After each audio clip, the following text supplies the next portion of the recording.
Well, that's how it is. So I'll take that luxury foreign car off your hands. It's wasted on a plain woman like Margareta. Just the other day, my folks were saying they wanted to buy a new car. Ever since we got married, my husband, Brandon, has become increasingly selfish. He even started coveting the precious car I got from my parents. I had been enduring it for a long time, but even I had reached my limit. My name is Margareta. I'm 25 years old. I met my husband Brandon at college, and we have been married for 2 years. Compared to me, who's introverted and not great at socializing, Brandon is outgoing and has many friends. We got to know each other in our college seminars, and gradually we began to talk more, eventually studying together in libraries and cafes. Even though we were in the same seminar, I never imagined someone as plain and unnoticeable as me would end up dating someone popular like Brandon. And to my surprise, it was Brandon who asked me out. I was ecstatic, experiencing mutual love for the first time. Of course, I immediately said yes to his proposal, and our relationship started. It made sense that I was drawn to Brandon. He was good-looking, had a friendly demeanor, was serious about his studies, but it should have been different for Brandon. He had plenty of cute, fashionable female friends around him. He could have easily found someone else to be his girlfriend. I once boldly asked Brandon, "Do you really think I'm the right one for you?" He looked surprised and responded, Huh? What brought this on? "I'm like this and don't have much confidence. Just wondering why you chose me as your girlfriend." After pondering a bit, Brandon muttered a typical response. Well, I guess it's comfortable being with you. I must have looked unsatisfied because he then said, What's with the silence? Do I really need to spell out everything I like about you? Brandon replied with a hint of annoyance, fiddling with his mobile phone. Not wanting to push him away, I quickly wrapped up the conversation. "Yeah, you're right. Sorry for bringing it up out of the blue." Though I had lingering doubts, our relationship continued smoothly. Time flew by. We graduated from college, got married, and moved into a condominium. I found a job at a general company, while Brandon pursued graduate studies and academic research. When I mentioned getting married, Mom seemed very happy. "That's a great deal. Dad and I were a bit worried. We thought Margareta would at least introduce a boyfriend to us." Sorry, I should have told you about Brandon sooner." "That's all right. You've always been one to keep things to yourself, Margareta. Always trying not to trouble us, handling everything on your own. But knowing you have someone to support you makes me relieved. Brandon will be there to protect you." My parents also met in college and still have a loving relationship, which I admire. Dad was a hard worker. After graduating, he joined a renowned company, steadily climbing up the ranks to an executive position. There is Mom, who respects Dad and supports him by his side. She used to work at a publishing company, and after getting married, she perfected her hobby of cooking while raising her children. Now, she's a popular cooking expert, having published several recipe books and teaching cooking classes. They respected each other's lives and never restricted one another. Growing up under their roof, I too developed a spirit of independence. Though my only forte was studying, I didn't pursue graduate school. I wanted to be self-sufficient as soon as possible and establish my own life. I was raised comfortably in a well-off family, but I couldn't remain the pampered daughter forever. I wanted to build my own family, just like Dad and Mom. I hoped to have children one day and make my parents happy. It was more a goal than a dream.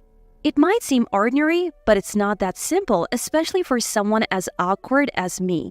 After we started living together, Brandon gradually became more selfish.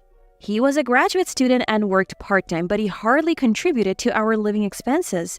"Hey, Brandon, it would really help if you could put a little more of your part-time earnings towards our expenses." I said this casually, not wanting to upset him, but he coldly replied, What? I do contribute some, besides. Didn't you say, when we decided to move in together, that you would handle the living expenses, Margareta? Brandon had always said he wanted to be a professor, which is why he went to grad school. Brandon has been saying that for a while, wanting to support his dream. When we decided to get married, I said I got a decent salary from the job I landed after graduation. Don't worry about it, just focus on your research, Brendan. I mumbled hesitantly, yeah, I did say that, but couldn't say anything more definite, and Brendan let out a big sigh. Oh, I guess you wouldn't understand, Margareta. Being a grad student involves a lot of expenses for socializing and stuff. Oh, I forgot to mention, I need to go on a research trip soon. And, I'm a bit short on the travel funds. Could you lend me like $500? I'll pay you back later. This kind of financial pressure from Brendan became more frequent after that, and the problems deepened. The number of nights Brendan spent out increased noticeably. I sat in front of cold meals, waiting for a call on my mobile phone. On the rare occasion he came home in a good mood, I remained too lenient. Sometimes he would say, Hey, Margareta, remember you want to visit that place? I have tomorrow off. Let's go together. bringing up trips out of the blue, or Wow, today's dinner is my favorite. That's so like you, Margareta. Always knowing what I like. I was constantly swayed by his words and actions. Every time Brendan was kind to me, I caught a glimpse of the ideal married life, and my heart wavered. I knew this unnatural way of living couldn't last. Tormented by loneliness and anxiety, and unable to confide in anyone, I kept everything to myself. I didn't want to sadden my parents, who had been so happy when we decided to get married. But they must have started to realize something was wrong. When I visited my parents' house after a long time, Dad casually said, Why don't you stay tonight? You must be tired from the unfamiliar life. How about dinner with the family for a change? That night, Mom prepared an array of lavish dishes showcasing her culinary skills. During dinner, Dad mentioned, By the way, your sister visited the other day. She wanted to see you, Margareta. She said you should get together for tea sometime. It's always sudden with her. That's just how she is. I keep telling her to let us know in advance. Dad shrugged as if it couldn't be helped. The sister he referred to was my Aunt Eileen, a lively, ambitious, and independent woman. I'll get in touch with her soon. Yes, do that. Eileen loves you a lot, Margareta. She's always complaining about how Brendan stole you from her, and yet she's adamant about not getting married herself. Well, that's just Eileen for you. Before I met Brendan, Eileen was more like an older friend than an aunt. I could talk to her about things I couldn't tell my parents. She understood me better than anyone and always supported me. I was too shy to tell her about Brendan at first. I wanted to see Eileen again and show her I was doing well. A few days after staying at my parents', I met Eileen at a cafe we had arranged to meet at. Eileen, a fashion designer, was dressed exceptionally stylishly as usual. Eileen scrutinized my outfit from head to toe and said gently, You know, Margareta, for a woman, marriage is just the beginning of a lifelong challenge. You'd always feel attractive. No matter how little confidence you have, clothes can transform you, so never neglect yourself. And she elegantly sipped her tea. Indeed, I had completely forgotten about fashion lately. I'm so sorry for not getting in touch for so long. I apologized in a low voice, and Eileen said, That's just like you, Margareta. Being honest and serious is great, but being too timid comes from a lack of experience. But I was so happy when I heard you had found someone special. I thought finally Margareta has taken her first step. It had been a long time since I had met someone outside on a day off. Luckily, the weather was perfect. Sitting at the terrace, the warm sunlight poured down on us. In this peaceful atmosphere, I felt I could open up about my worries to Eileen without feeling too down. Yeah, at first, I thought even someone as timid as me could make it work with Brendan, that I could really do it, but Eileen listened to my whole story without interrupting, just nodding kindly. When I finished, she asked, I guess you haven't told your parents about this, have you, Margareta? Yes. I even hesitated about telling you today. I didn't want to admit my weaknesses to anyone. I thought I should be able to overcome this on my own, to be truly independent. I know if Dad and Mom heard about this, they would want to take me back home right away. So I want to try to handle this by myself as much as I can. Eileen respected my decision and didn't press any further. But she said at the end, If you ever really need help, let me know first. If my dear Margareta asks for help, I'll come to you no matter where I am." A month later, Mom called and said, "When you have time, could you come over? It's not urgent." I had the next day off, so I visited my parents. Seeing a car parked in the driveway, I exclaimed, unable to hide my excitement. "What? Dad, this car? Did you get it recently?" Dad, with a satisfied look, teasingly said, Want to take it for a spin? "Really? Can I? It's such a fancy car. What if I crash it?" Don't worry about that. This car is for you, Margareta. Use it as you like. It'll be handy to have. Mom whispered to me, "We saw this car in a TV commercial and you said it was cool." Dad remembered that, so this is our gift to you. You've been having a tough time lately, so we wanted to cheer you up. If things get hot, just drive this and come home anytime. She smiled kindly. The car Dad chose for me was an SUV from a world-famous foreign brand, and he had even secured a parking spot near my condominium. I couldn't help but laugh in disbelief. Later, when I was driving the car downtown, I fumbled in my pocket, found the car key, and pressed the button. The lights flashed in all directions. Just then, a familiar voice called out from behind. What's up with that car? I turned around to see my husband, Brandon. He hadn't been home for quite a while. It was almost like we were separated. I was speechless, and he said with a know-it-all look, Oh, I see. Got it from your parents, huh? Whenever I faced Brandon, I found myself unable to say anything. But I was tired of feeling that way. "Brandon, it doesn't matter to you anymore. You probably don't care about me anymore," I said, mastering my voice and piecing my words together. Then, Brandon uttered something unbelievable. What? You're just realizing now? Did you seriously believe all this time that I loved you? It's laughable how optimistic you are. His dry laugh echoed in my ears. Something inside me finally snapped and I blurted out unusually loudly. "Then why did you marry me?" Wow, hysterical much? Fine, I'll tell you. Your family is rich, right? I figured marrying Margareta would mean I wouldn't have to worry about food for a while, considering what I make from part-time, work, and studies. So I'll take that car too. It's wasted on a plain woman like you. My parents were just saying they wanted to change their car. It's like killing two birds with one stone. Doing a favor for my parents. Brandon was completely unabashed, spouting his justification. Oh, and if you refuse, we're getting a divorce. You know, without me, you might never find another man. So think hard at home and what's the right decision.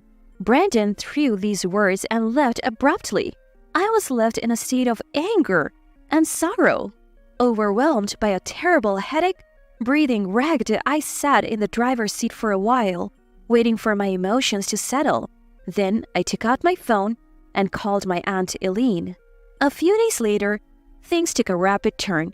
I readily agreed to the divorce and left the condominium to return to my parents' home.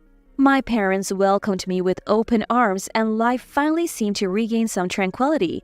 But a week later, during a peaceful afternoon, an unwelcome visitor arrived. My ex-husband Brandon stood at the front door accompanied by his parents. After they were ushered into the living room, Brandon's father started.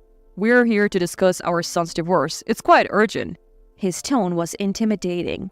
When writing the divorce papers, Brandon was told by Margareta, if you don't agree to the divorce, I'll ruin your future. With my parents' connections in the university, it would be easy to crush a junior grad student's career if their only daughter cries to them. He truly loved Margareta. Such treatment is too much. This is clear intimidation. We could easily contest the divorce. He was deceived by a terrible woman. Behind her plain appearance, she's a mean-spirited, greedy woman. Poor Brandon. I heard she paid him to stay away. She must have had men over. We need to go to family court and claim Brandon was threatened by his wife. But if there is an appropriate apology, things might change. For instance, if Margareta gives up that car she's driving, that might smooth things over. Brandon remained silent beside his protesting parents. Suddenly, the doorbell rang, and after a brief pause, Mom sighed and went to the door. Elaine appeared behind Mom as she returned to the living room. "Sorry, I'm late. How far have you gotten in the discussion?" Brandon's family had met Elaine once at my wedding. What are you doing here? It's rude to barge in like that. We're busy now. Outsiders should leave. Now, don't be like that. You hear about Brendan's divorce, right? How does an outsider like you know about that? I was informed by my brother earlier. I couldn't stay away from such a crucial moment for my dear niece. Elaine gave a small reassuring glance. You're probably here to cancel the divorce or beg for money. Can you still say that after seeing this? Elaine pulled out a stack of documents from her bag, spread them out on the table, and showed them. I hired a detective to investigate. It seems Brendan, despite being married, has been cheating with several women. He rarely came home because of that. He took advantage of Margarita's kindness to live as he pleased, even begging for money. That's nonsense. I was just busy with my research at the university. When I did come home, we ate together and went on trips, right? We were like any other married couple, right, Margarita? Say something. Brendan, you don't need to say anything. We'll handle this. It's not your fault. We understand, said his father. That's right. These documents from who knows where are surely lies. Our Brandon would never cheat. He's such a kind and excellent son. His mother protested. You may be kind to your parents, but that's only within your family. The apple doesn't fall far from the tree. Now, Brenda's mother, please look at these photos, Elaine said, pulling out a picture from the documents. Recently, I stayed at a hotel for a business meeting and saw Nicholas there. He was with a beautiful woman looking quite intimate, so I asked the detective to investigate Nicholas too. The results were as I expected. You understand, don't you? Brandon's mother's face turned pale. She grabbed the documents and scanned them intensely. What is this, Nicholas? Since when have you been doing this? It's a lie. All lies. Veronica, stop looking. Give me that. Nicholas, looking panicked, tried to snatch the documents, but it was too late.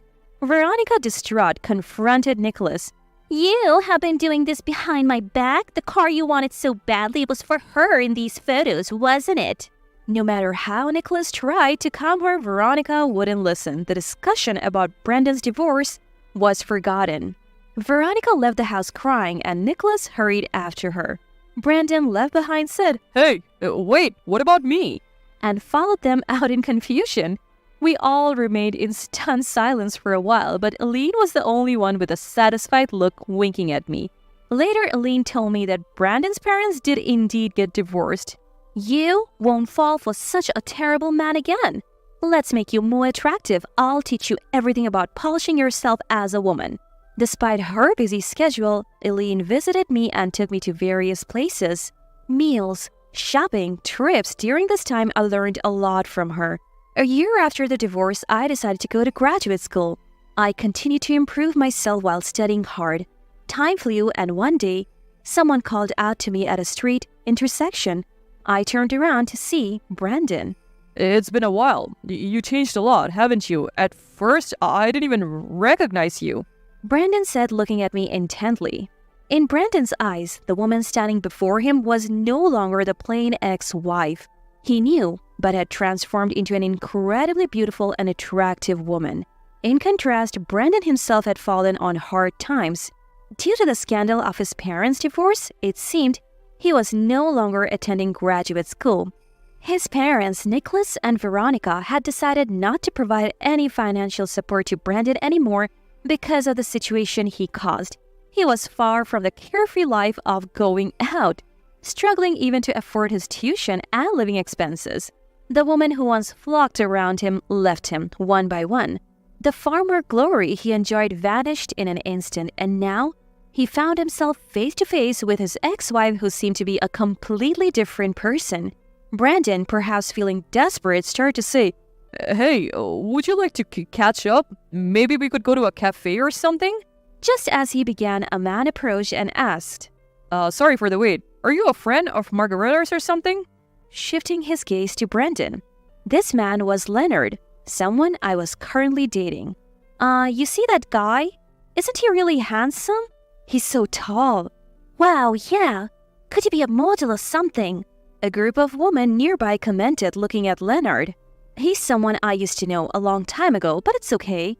We are done talking. Let's go, shall we? Is that so? All right then, let's go. Leonard said, taking my hand and briefly greeting Brandon. Brandon stood there, stunned, watching us.